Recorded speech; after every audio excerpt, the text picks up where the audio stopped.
Aktivitas jet tempur militer AS di Pangkalan Udara Al-Udeid, Qatar dilaporkan meningkat di tengah memanasnya ketegangan dengan Iran.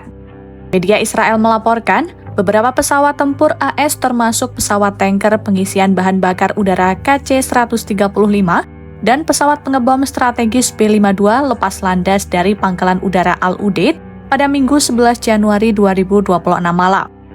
Pangkalan Udara Al-Udeid terletak sekitar 35 km barat daya Doha, ibu kota Qatar. Lokasinya berjarak sekitar 200 hingga 300 km dari perbatasan dengan Iran. Terdapat lebih dari 10.000 tentara AS yang menempati pangkalan tersebut. Pangkalan Al-Udeid merupakan salah satu pangkalan militer AS terbesar di Qatar dengan landasan pacu sepanjang 4.500 meter. Pangkalan itu juga mampu menampung pesawat militer besar seperti pesawat pembom strategis B-52 dan pesawat angkut. Sementara itu pada Senin 12 Januari 2026, Departemen Luar Negeri AS mendesak warganya yang tinggal di Iran untuk meninggalkan negara tersebut. Departemen itu meminta warga negara AS untuk membuat rencana evakuasi yang tidak bergantung pada bantuan dari pemerintah AS.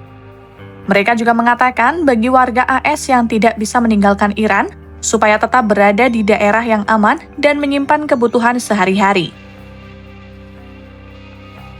Pada hari yang sama, Sekretaris Pers Gedung Putih Karoline Leavitt menyebut diplomasi adalah pilihan pendekatan yang lebih disukai AS untuk berurusan dengan Iran. Namun, pemerintahan Trump juga tidak mengesampingkan opsi militer jika diperlukan. Well, I think one thing President Trump is very good at is always keeping all of his options on the table, and airstrikes would be one of the many options that are on the table for the commander-in-chief.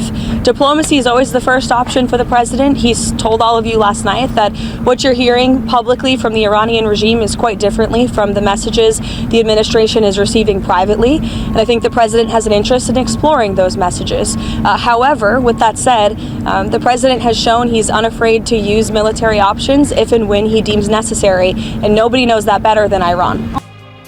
Sebelumnya pada Minggu malam, Trump menyebut para pejabat Iran telah menghubungi pemerintahannya untuk melakukan pembicaraan.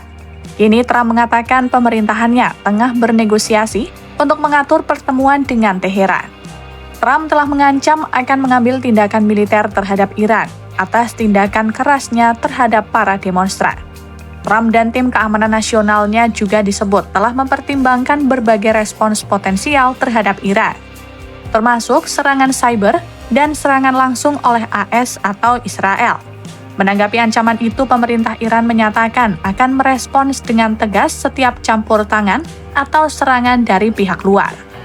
Pemerintah Iran juga menuding kerusuhan dalam aksi protes dilakukan oleh perusuh yang diarahkan pihak asing. Demonstrasi besar-besaran di Iran pecah sejak 28 Desember 2025 yang dipicu krisis ekonomi dan meningkatnya biaya hidup. Kelompok hak asasi manusia yang berbasis di Norwegia, Iran Human Rights melaporkan jumlah korban tewas dalam demonstrasi yang terjadi di Iran sejak Minggu 28 Desember 2025 hingga Senin 12 Januari 2026 meningkat menjadi 648 orang. Sementara media Iran Tasnim melaporkan sebanyak 109 personel keamanan turut menjadi korban tewas.